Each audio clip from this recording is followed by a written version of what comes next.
On Saturday afternoon, August the 9th, the rural community surrounding Pisgah Lutheran Church went about its usual business, not really realizing what was happening in the church until the Sharp family noticed a halo of smoke encircling the church steeple. One fire department after another answered the call for help until almost every unit in Lexington County was at work trying to desperately save Pisgah Lutheran Church's sanctuary, educational building, and the gym.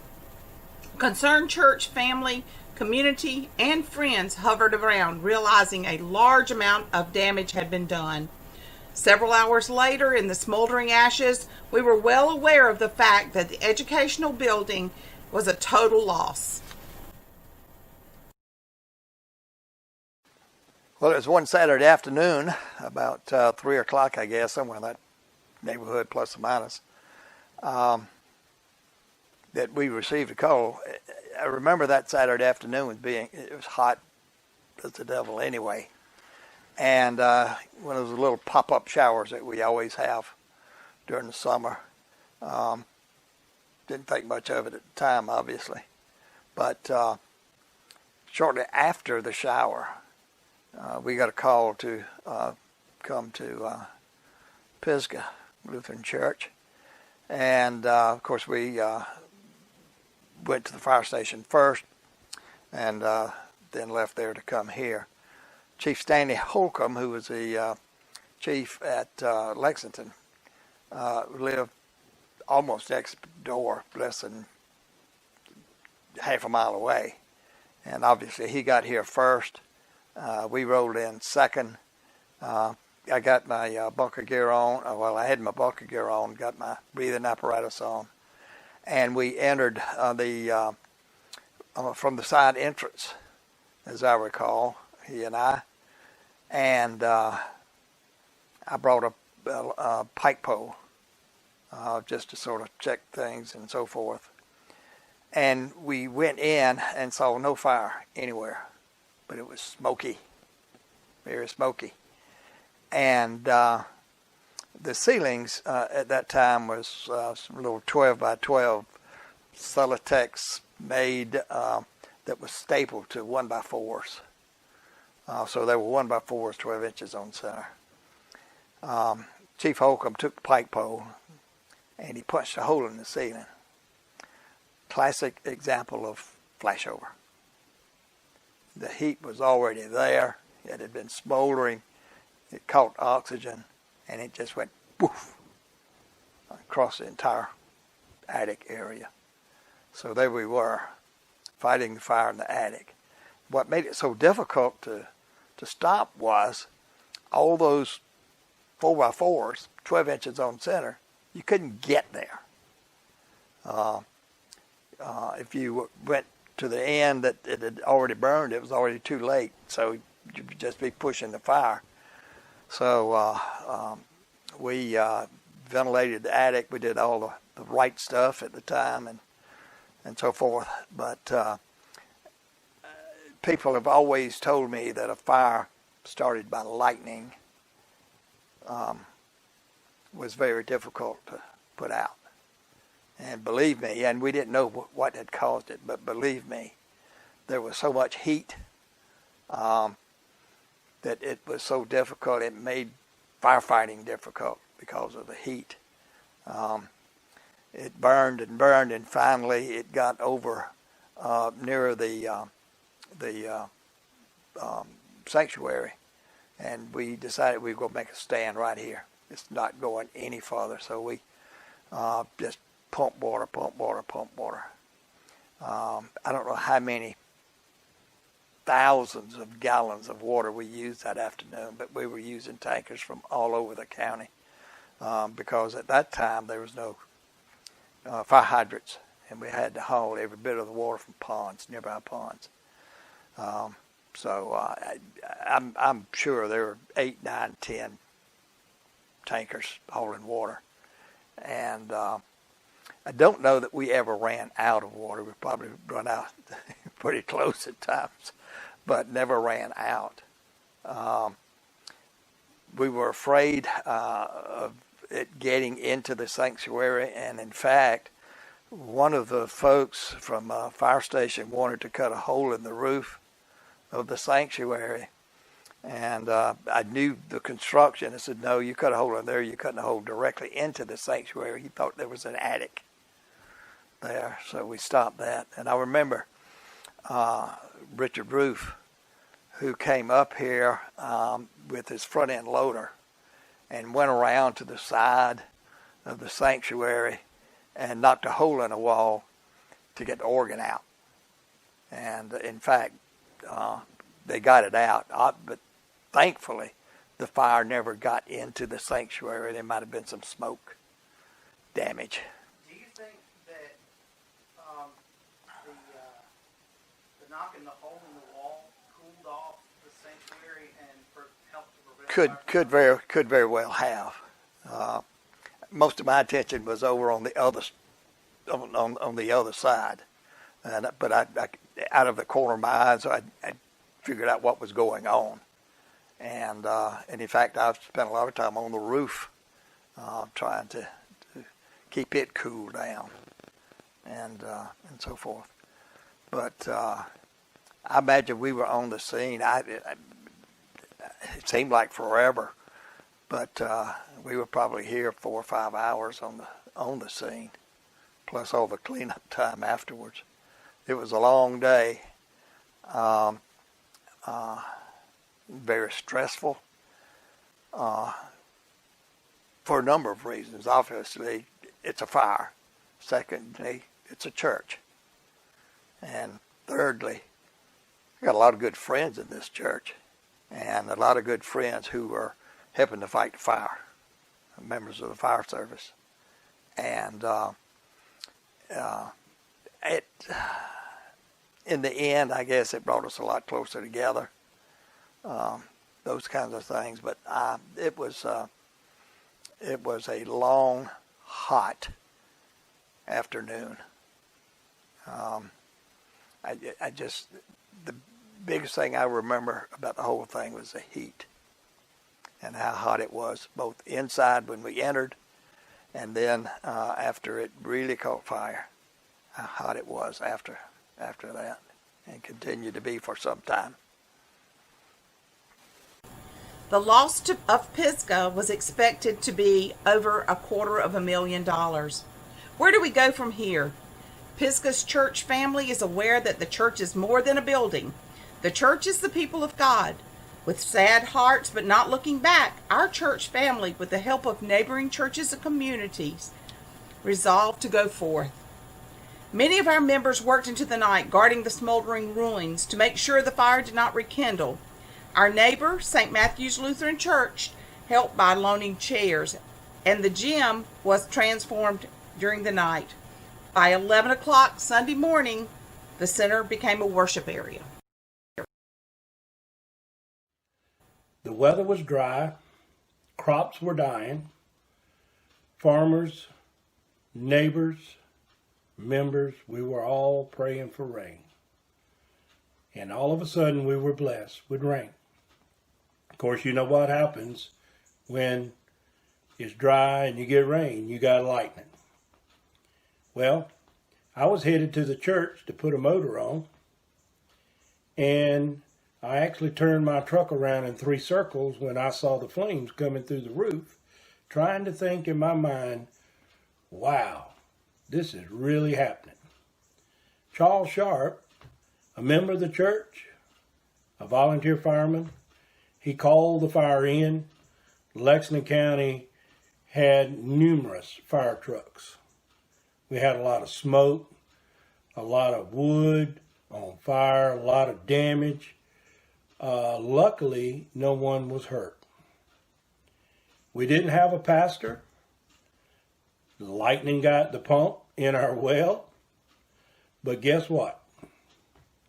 After the fire, and things kind of cooled down a little bit, we decided we'd go ahead and try to have a service in our gym, which at that time was not air conditioning. Yep, we had service without water on the church. And who would want to be our pastor with what we had at that time. Well, the good Lord blessed us with Hank Moody. The good Lord blessed us with a lot of people working together from Pisgah and Neighbors and other churches. And then all of a sudden, we had a super team. Well, I'm not going to tell you a whole lot more because I don't have enough time, but I will say this. The people of Pisgah is a great team.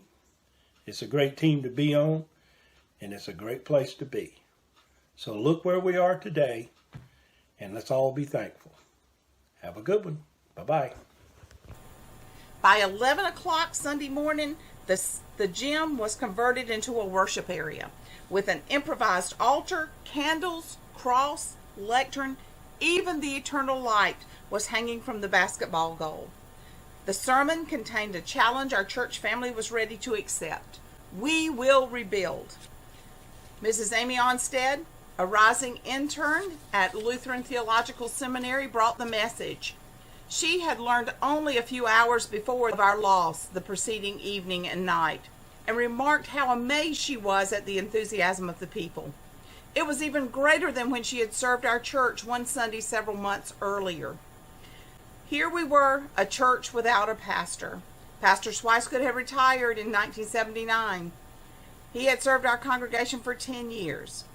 Reverend Marion Brazel, the pastor of St. Matthew's Lutheran Church, was most graciously serving as our vice pastor. The church council chair was George Roof.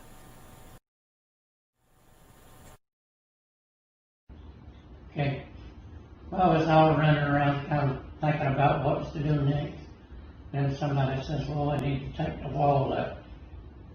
I went and got the tractor to take the wall up because it wanted organ out. But then when I got a loader and got the wall out, the first thing I noticed was the eternal light was still shining. So I knew everything was going to be okay from then on. Thank you. A now heavy burden rested on the shoulders of the pulpit committee and the church council. The pulpit committee had been searching for months for a pastor. They realized that our community was a fast-growing community with industry coming into it, and there were special needs and challenges. Bishop Herman W. Cobble, president of the South Carolina Lutheran Synod, had informed the committee that this was one of the fastest-growing areas in the southeast.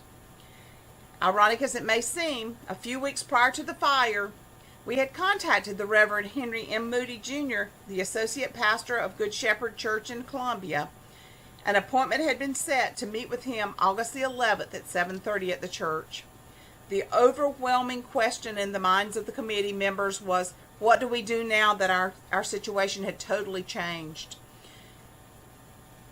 Bishop Cobble instructed us to go on with the meeting. It would be a challenge. After much consideration and prayer by the committee, the council, the congregation, and Pastor Moody was issued a call in October, and on October the 12th, 1980, the Reverend Henry M. Moody, with a great deal of anticipation and a certain amount of uncertainty, accepted the call to serve Pisgah Lutheran Church. On December 14th, 1980, Dr. James A. All, Secretary of the South Carolina Lutheran Synod, installed Pastor Moody as pastor of Pisgah. 1 week after the tragic fire, over 100 people gathered with willing hands, bulldozers, tractors, and trucks started cleaning the rubble away. Many friends from neighboring churches and fire departments came to help dig out of the ashes. Now, faith is the assurance of things hoped for, the conviction of things not seen. I think about that verse quite often when I reflect on the fire at Pisgah and the rebuilding that took place after that. Rough time, but marvelous time. When Joe Rawl called me about the possibility of meeting with the pulpit committee at Pisgah, he said, Pastor Moody, we've got all the building we're ever going to need. We need somebody to take care of people and programs. And I thought, well, I can check that out. It's worthwhile.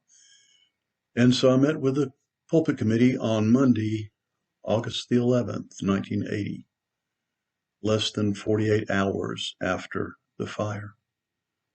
I have to admit, I was a little bit scared, but I found a group of people who were grieving, yes, but they were very hopeful, very faithful. Joe said, well, Pastor Moody, I guess we are going to have to do some building, but if you can take care of the people in programs, if you do that, we'll build it back. And I was convinced that what I saw was, yes, faith is the assurance of things hoped for, the conviction of things not seen. A few weeks later, I met with the Congregation Council, and the Vice President of the congregation, George Roof, opened the meeting with prayer.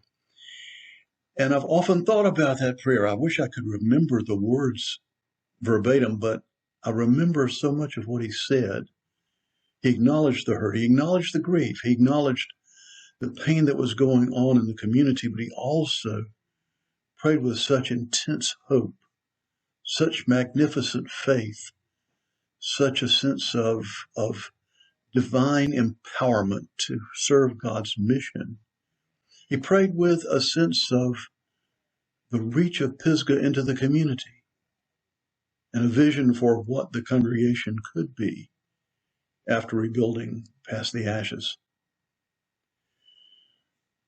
I left the meeting that night thinking it would be a real privilege to serve with people like that. Once again, the message I had heard from the Congregation Council was faith is the assurance of things hoped for, the conviction of things not seen. We broke ground on February the 15th of 1981.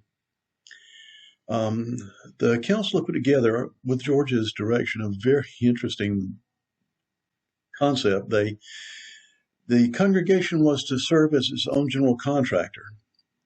Then we were to recruit vendors from within the congregation first and within the community after that. We had gotten Bruce Derrick to design the building, to make the drawings, and to get everything through the Lexington County architect's desk, and that was no mean feat. And Boyd Rich was appointed to be the financial secretary for the building program. He was responsible for overseeing the monies that came in. After we broke ground, the construction started, and it moved rather quickly. The original goal was to be in the facilities by the end of the year, and that suddenly became by Christmas, and then probably by Thanksgiving, and then maybe we could host an area Reformation service. And finally, George came in and said, Pastor Moody, if things go right, we ought to be able to dedicate these facilities on the anniversary of the fire. And we did. It was almost turnkey. We were missing one set of drapes, and we were missing a liquid chalkboard that was to go in the conference room. And other than that, everything was ready, and it was glorious. It was absolutely beautiful. Never seen the likes of it.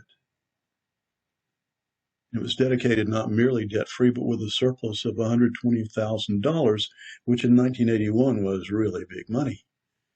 We set up an endowment, and we improved the transportation needs of the congregation, the system for that. And then we began to learn how to live in the rebuilt Pisgah. The building has continued. A lot happened after I left, and it's pretty visible. Some amazing things were built. But it's not just brick and mortar that was built.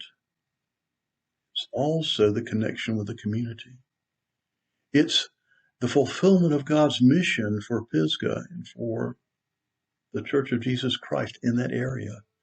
It's relationships that have been nurtured and people that have been served and the gospel that has been proclaimed. And Pisgah continues to build because Pisgah reflects that magnificent verse from the 11th chapter of Hebrews. Now, faith is the assurance of things hoped for, the conviction of things not seen. This is the bulletin that was placed on the altar for the worship service to be held on August the 10th. As you can see, there was an insert placed on top of the bulletin. The bulletin was open, and you can see the damage left from the smoke on this bulletin. Much has transpired at Pisgah since that sad day, but we have been ready to rise to many occasions. We took priority at the renovation of the sanctuary for Sunday worship, funerals, and weddings. With brushes, mops, soap, and muscle power to the best of our ability, the sanctuary was scrubbed, and where necessary, temporary repairs were made. The first official worship service was held in the sanctuary after the fire was a funeral of our oldest member, John J. Roof. This is Deborah Poole's grandfather. Many of our members labored to the wee hours of the morning in order that the church would have electricity and air conditioning. Theirs was a labor of love and devotion for the many years of service Mr. Roof had dedicated to Pisgah Church. Worship services were resumed in the sanctuary on August the 24th. The smell was a constant reminder of our need to come back from the ashes. Life and involvement of Pisgah continued.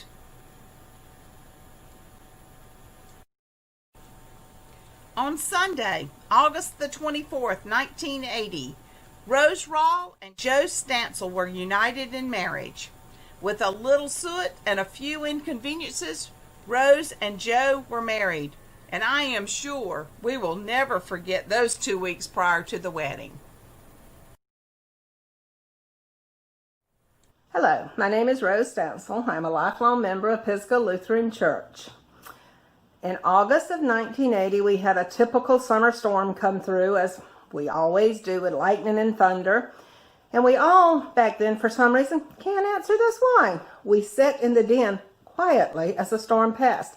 We unplugged everything, cut everything off, even the air conditioning. Dad sat in his recliner, Mom was on the couch, and I was on the floor in front of the couch, and we had a bay of windows all in front of us. It was a really bad storm, lightning and thundering, and it just seemed to be popping everywhere. And even Dad said, and I remember to this day, well, that hit close. So the storm moved on, and quickly after that, the phone rang. It was my Aunt Nell, who, her husband, my Uncle Bernard, was one of the volunteer firefighters, to let us know that the church had been hit. Well, on August the 24th was my wedding day at Pisgah. So we rode up to the church. I lived on Raw Road, so a short trip, and it was just in flames. But I remember looking at my mom, and I said, we're going to get married here, even if it's outside, period.